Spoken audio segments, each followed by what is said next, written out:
Greeting students, आज हम आपका हिंदी व्याकरण का पाठ पहला पढ़ेंगे। हमारी भाषा और लैंग्वेज।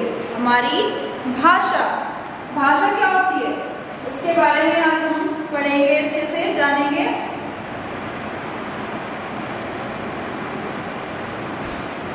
दादाजी ने गांव से पत्र लिखा। पत्र में लिखा था कि वे दिल्ली आ रहे हैं। पिताजी ने पत्र पढ़ा, उन्होंने घर में सबको बताया, घर में सब प्रश्न हुए। तुमने देखा, देखो दादाजी ने क्या लिखा, पत्र लिखा कि मैं घर आ रहा हूँ, और पत्र को पढ़ के सब क्या हो गए, खुश हो गए। तो पत्र को लिखने के लिए किसका यूज करा, भाषा का यूज करा ना। और आपस में जो हम बात कर रहे हैं किसका यूज कर रहे हैं, भाषा का यूज कर रहे हैं ना, कि हम कैसे बोल रहे हैं। तुमने देखा, दादाजी ने दिल्ली आने की बात लिखकर बताई। क्या बताई है, दिल्ली आने की बात लिखकर। पिताजी ने दादाजी के आने की बात बोलकर बताई है। जब हम बोलकर लिखकर अपने विचारों को दूसरों के सामने प्रकट करते हैं, बताते हैं, वो क्या है, हमारी भाषा है। और हम संकेतों के द्वारा भी अपनी बातों को बता सकते हैं। तो बोलकर, लिखकर और संकेतों के द्वारा अपनी बात को बताना क्या है, हमारी भाषा है। अब दादाजी ने क्या लिखा, पत्र लिखा। पापा जी ने क्या किया, पिताजी ने क्या किया, बोलकर ये बात बताई कि तुम्हारे दादाजी ने क्या लिखा है, पत्र। इसका अर्थ यह हुआ कि हम बोलकर या लिखकर अपने विचार एक दूसरे तक पहुंचा सकते हैं। अपने विचार बताने का यही साधन क्या है, हमारा भाषा। क्या हमारा भाषा। जब हम अपने विचारों को बोलकर, लिखकर दूसरों के सामने प्रकट करते हैं, बताते हैं, वो क्या है, हमारा भाषा। वो क्या है, हमारी भाषा।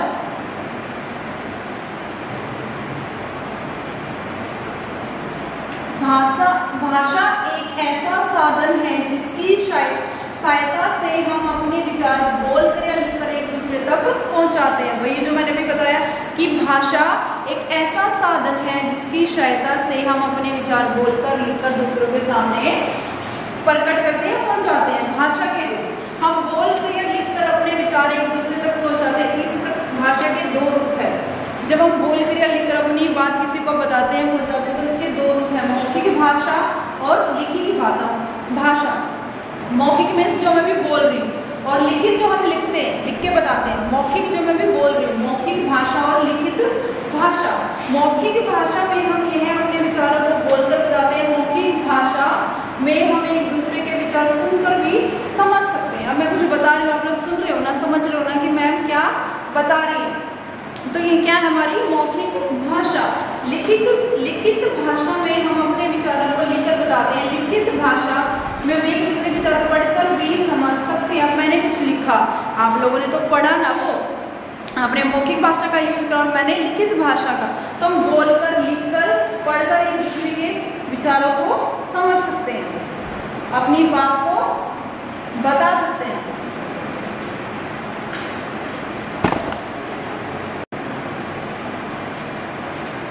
अलग अलग भाषाएं।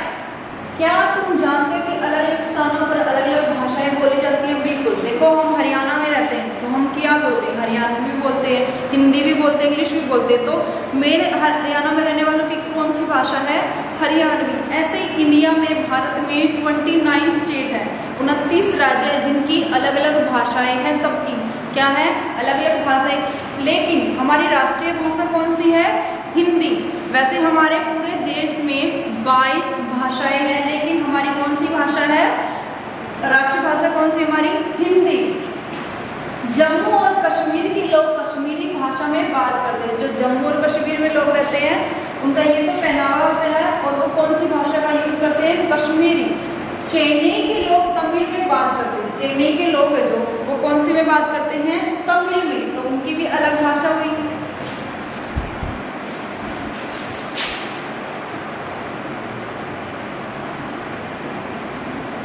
असम के लोग असमिया में बात करते हैं। असम के लोग किस में बात करते हैं, असमिया में बात करते हैं। उनका ये है पहनावा, वेशभूषा।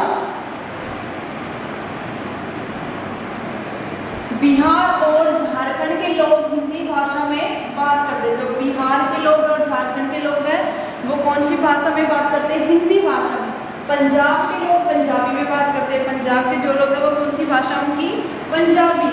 उत्तर प्रदेश, उत्तराखंड के लोग हिंदी भाषा में ही बात करते हैं। ज्यादातर जितने भी राज्य हैं उनकी ज्यादातर कौन सी भाषा है, कौन सी लैंग्वेज है, हिंदी ही है। मध्य प्रदेश और छत्तीसगढ़ के लोग हिंदी भाषा में बात करते हैं। राजस्थान के लोग भी हिंदी भाषा में ही बात करते हैं। हिंदी भाषा हमारे देश के बहुत से भागों में बोली जाती है, पूरे भारतवर्ष में समझी जाती है, इसलिए हिंदी हमारी राष्ट्रभाषा कहलाती है। मैंने भी पहले बताया हिंदी क्या है, हमारी राष्ट्रभाषा, क्योंकि ज्यादातर लोग कौन सी लैंग्वेज का यूज करते हैं, कौन सी भाषा का यूज करते हैं, हिंदी का ही यूज करते हैं, क्योंकि वो तो लगभग सबकी समझ में ही आती है।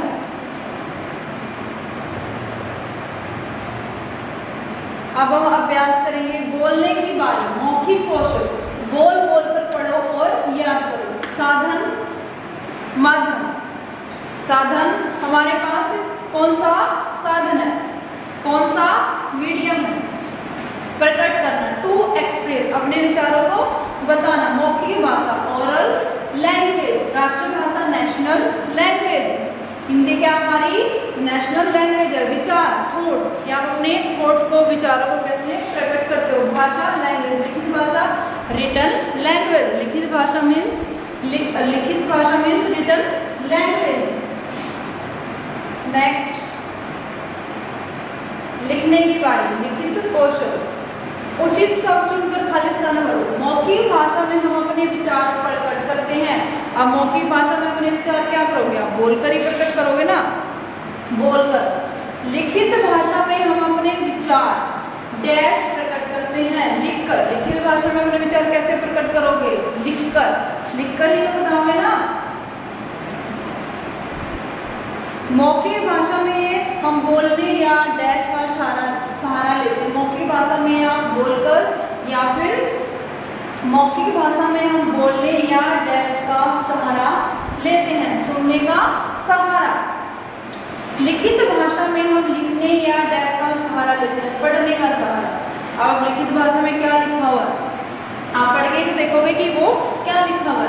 अब यहाँ पे कुछ राज्य दिए गए जिनकी कुछ क्या है, भाषाएं।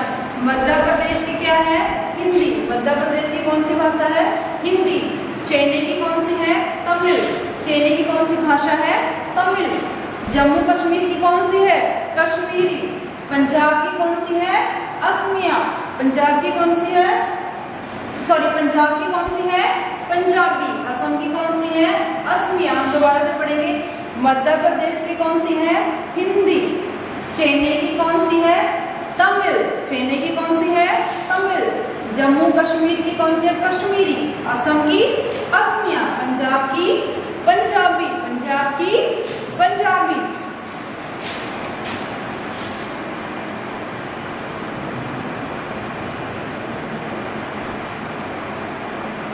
सोचने की बारी, भाषा कौशल। अपनी अध्यापिका से इन राज्यों की भाषाओं के नाम बताकर उन्हें शब्द जाल में ढूंढो। आंध्र प्रदेश की कौन सी है, तेलुगु। आंध्र प्रदेश की कौन सी है, तेलुगु। ये रही कौन सी है, तेलुगु। केरल की भाषा कौन सी है, मलयालम। केरल की कौन सी है, मलयालम। कर्नाटक की भाषा कौन सी है, कन्नड़। कर्नाटक की कौन सी है, कन्नड़। बहुत सारे बच्चे क्या करते हैं, कर्नाटकी भी लगा देते हैं, नो ये रॉन्ग है। कर्नाटक की भाषा कौन सी है, कन्नड़। कर्नाटक की कौन सी है, कन्नड़। महाराष्ट्र की भाषा, महाराष्ट्र की कौन सी भाषा है, मराठी। महाराष्ट्र की कौन सी भाषा है, मराठी। तो स्टूडेंट्स, ये चैप्टर, फर्स्ट चैप्टर हमारा था हमारी भाषा, हमारी भाषा के बारे में। भाषा क्या होती है, जब हम अपने विचारों को बोलकर, लिखकर, संकेतों के द्वारा एक दूसरे तक पहुंचाते हैं, तो वो क्या है, हमारी भाषा है। हम अपने विचारों को बोलकर भी बता सकते हैं, लिखकर भी बता सकते हैं, संकेतों के द्वारा भी बता सकते हैं। तो वो सब क्या है, हमारी भाषा। हमारे देश में बहुत सारे राज्य हैं जिनकी अलग अलग भाषाएं हैं, लेकिन हमारे देश की राष्ट्रभाषा कौन सी है, हिंदी। ज्यादातर राज्यों में कौन सी भाषा का प्रयोग किया जाता है, हिंदी का, क्योंकि वो क्या है, हमारी राष्ट्रभाषा है और वो सबको समझ में भी आ जाती है। लेकिन कुछ राज्य ऐसे हैं जिनकी अपनी अलग भी भाषाएं हैं। होप है कि आपको ये चैप्टर समझ में आएगा, बहुत ही इजी है भाषा के बारे में। एक बार आप इसको घर पे रीड करना। Thank you. हो गया जी? हाँ। ग्रीटिंग स्टूडेंट्स, आज हम आपका हिंदी रीडर का पार्ट 2 करेंगे, शेरुदा। शेरुदा। क्या है पाठ का नाम? शेरुदा। प्रस्तुत कहानी में शेर के मदद से यह समझाने का प्रयास किया गया है कि मनुष्य को क्या होना चाहिए? आत्मनिर्भर होना चाहिए, दूसरों पर डिपेंड नहीं होना चाहिए, इंडिपेंडेंट होना चाहिए और आत्मनिर्भर होना चाहिए। अपने कार्य स्वयं करने चाहिए, दूसरों पर डिपेंड नहीं होना चाहिए कि वो मेरे लिए खाना बनाएंगे, वो मेरे लिए ये लाएंगे तब मैं ये करूंगा। नो। तो एक शेर की कहानी है जो हम आगे रीड करेंगे। किसी जंगल में एक शेर रहता था, वह बहुत ही खूंखार, अंडरलाइन द वर्ड, खूंखार एवं बहादुर था, हुआ करता था। उसका नाम शेरुदा था, मगर अब शेरुदा बूढ़ा हो चुका था। उसमें पहले सी ताकत नहीं रही थी, इसलिए उसे शिकार नहीं मिलता था। देखो, आपको पता है कि शेर क्या होता है? जंगल का राजा होता है, उसकी सभी एनिमल्स पे चलती है, सभी पशुओं पे वो चलाता है, तो वो उनको मार मार के खाता है पशुओं को, उसको मांस चाहिए। अब वो बूढ़ा हो गया है तो उसकी बॉडी में इतनी ताकत नहीं रही है कि वो किसी पशु को मार सके, वो अपने पेट को पूरा कर सके। वो बूढ़ा हो चुका है, ठीक है।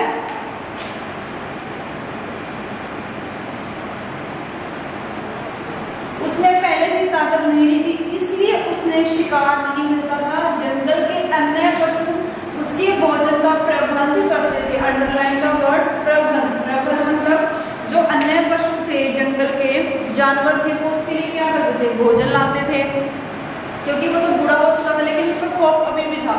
एक दिन शेर बहुत भूखा हो गया था, उसने गुस्से में घुराने लगा। अब भूखा हो गया, चाहे कोई भी इंसान है, कोई गुस्सा तो आएगा। अब शेर क्या है? भूखा है, उसको बहुत ही गुस्सा है, सबको घुराने लगा। तभी नन्हा खरगोश उसके लिए कुछ लाल लाल गाजरें लेकर आया, तो उसने शेर ने दौड़ते हुए कहा, अब रैबिट आपको पता है खरगोश जो होता है वो क्या खाता है? गाजर खाता है। अब वो किसी एनिमल्स को मार के तो नहीं ला सकता शेर के लिए कि वो मांस ले, तो वो क्या बेचारा अब गाजर खाता है, तो वो क्या लिया? उसके लिए गाजर लिया, लेकिन शेर को क्या आया? बहुत ही गुस्सा आया।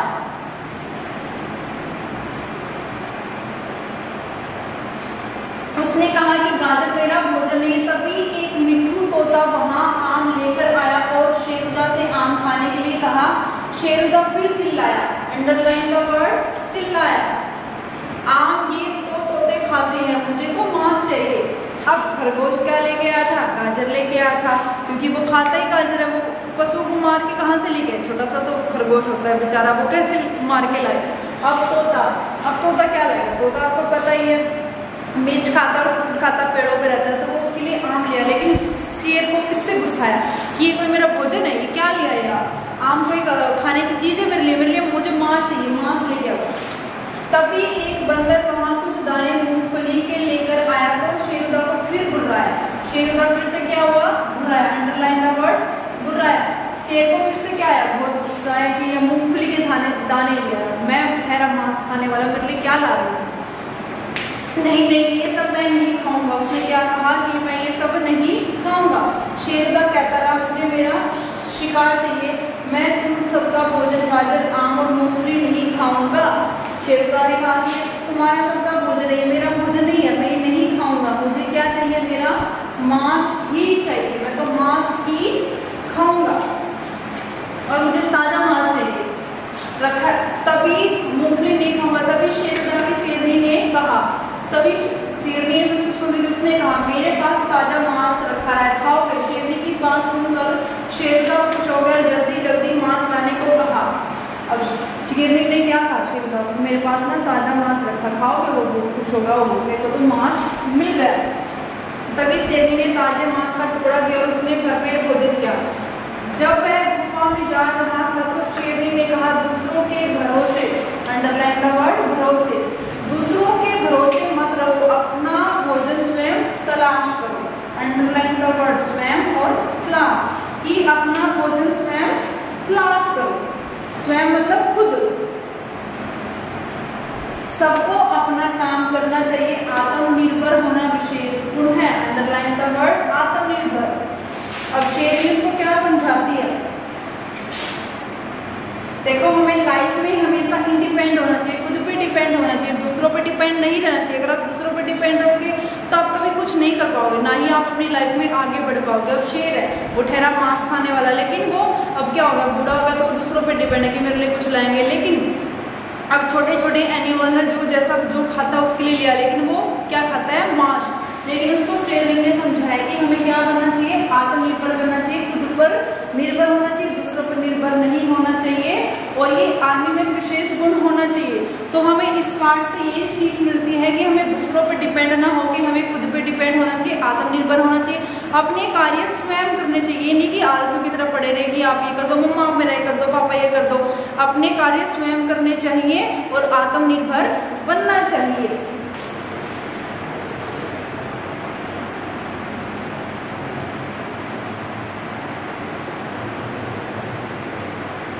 अब हम करेंगे अभ्यास। शेर का क्या नाम था? शेरुदा। यह है मौखिक प्रश्न।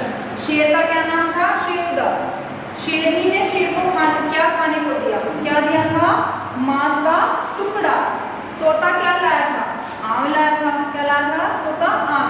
शेर गुस्से में क्यों गुर्राने लगा? शेर गुस्से में इसलिए गुर्राने लगा क्योंकि जब तोता उसके लिए आम लेके आया, खरगोश उसके लिए गाजर लेके आया, बंदर उसके लिए मूंगफली लेके आया, तो मांस तो कोई नहीं लाया।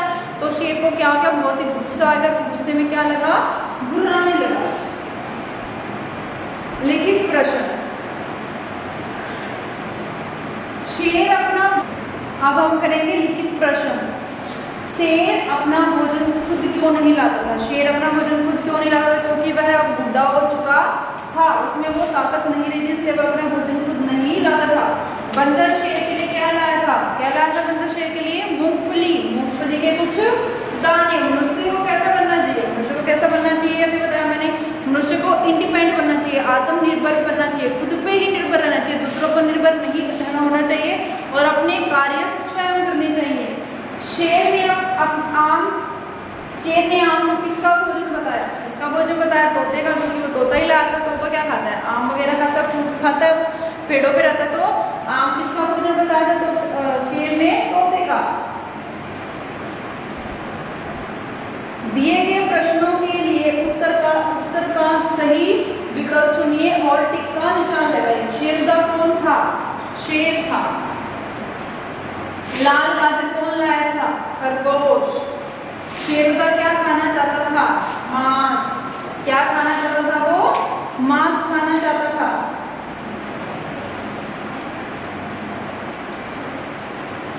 अब नीचे दिए गए शब्दों के लिंग बदलने हैं।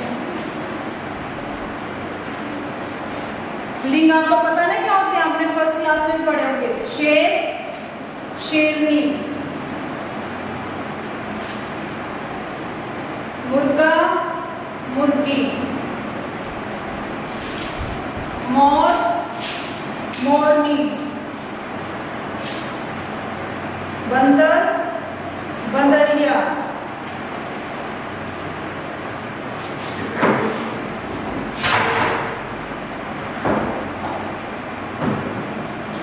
बंदर, बंदरिया। तो ये क्या थे हमारे लिंग बदलो। अब नीचे दिए गए शब्दों के समान अर्थ वाले शब्द लिखो। भोजन जिसका समान अर्थ हो, ऐसा ही सेम समान अर्थ हो। भोजन को हम क्या और बोलते हैं? खाना। कपड़े, वस्त्र। कपड़ों को वस्त्र भी बोलते हैं ना, इसके बहुत सारे नाम है ना। पानी, जल। माता, माता को क्या बोलते हो? माँ भी बोलते हो, मम्मी भी बोलते हैं, जननी भी बोलते हैं। बच्चा, बच्चा, बालक। पशु, पशु को क्या बोलते हैं? जानवर भी बोलते हैं। तो शब्द एक होते हैं और उनके अर्थ एक होते हैं। एक शब्द के और बहुत सारी चीजें बोलते हैं एक को। जैसे पेड़ को हम क्या बोलते हैं? वृक्ष भी बोलते हैं। ऐसे ही भोजन, खाना, पानी, जल, बच्चा, बालक, कपड़े, वस्त्र, माँ, माता, माँ, पशु, जानवर। आगे क्या हमारा? दिए गए शब्दों को सही शब्द के साथ जोड़िए। जो ये शब्द दिए हुए यहाँ के हेल्प बॉक्स में, इनको सही शब्द के सामने आपको लिखना है। लाल क्या है? गाजर। गाजर कैसी है? लाल है। मीठा क्या है? आम। आम कैसा है? मीठा। हरा, हरा क्या है? तोता। हरे रंग का होता है ना तोता, तो हरा क्या है हमारा? तोता। शेर कैसा है? बहुत ही बड़ा। शेर कैसा है? बहुत ही बड़ा है। नेक्स्ट, अब हमें इन शब्दों को शुद्ध रूप में लिखना है, शुद्ध करके इनको हमें लिखना है। अब देखो ये क्या है? शेरनी। गलत लिखा हुआ है, हम इसको शुद्ध रूप में लिखेंगे, शेरनी। खरगोश, खरगोश। बंदर,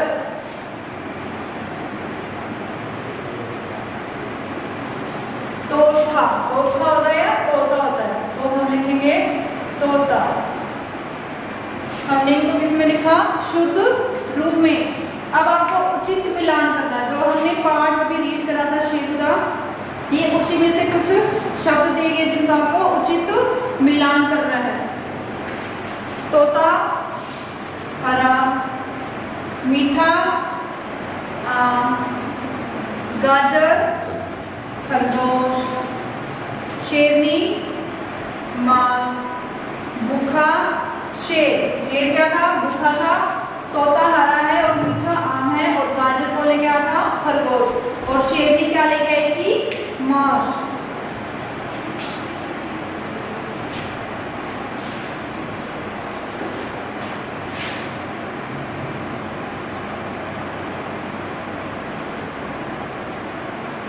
कला कौशल, कुछ पक्षियों के सुंदर चित्र काट कर अपनी कॉपी में चिपकाइए और उनके भोजन का भी नाम लिखिए। अब आपको कुछ पक्षियों के सुंदर से चित्र काटने हैं और अपनी नोटबुक में उनको चिपकाने और उनके भोजन का भी नाम लिखना है कि वो क्या खाते हैं। अब जंगल का राजा शेर है, इस विषय पर एक छोटा सा अनुच्छेद लिखिए। आपको ये स्वयं करना है, अपने घर पे करना है, बहुत ही सिंपल है। आपको बताना है कि छोटा सा अनुच्छेद लिखना है, 4 लाइनें आपको लिखनी है। आपको बताना है कि शेर क्या है? जंगल का राजा होता है, वो बहुत ही ताकतवर होता है, बहादुर होता है। वो क्या खाता है? बहुत मांस खाता है, दूसरे पशुओं को मांस खाता है, वो बहुत ही बहादुर होता है। उसके बारे में, शेर के बारे में आपको 4 लाइनें आपको खुद से लिखनी है। आपका ये गृह कार्य है। होप सो आपको ये चैप्टर समझ में आया होगा। बहुत ही इंटरेस्टिंग स्टोरी थी, शेरुदा के बारे में थी, शेर के बारे में थी। और इस कहानी से हमें ये शिक्षा मिलती है कि हमें इंडिपेंडेंट होना चाहिए, आत्मनिर्भर होना चाहिए। हमें अपने कार्य स्वयं करने चाहिए, दूसरों पर निर्भर नहीं होना चाहिए, हमें आलसी नहीं होना चाहिए। धन्यवाद।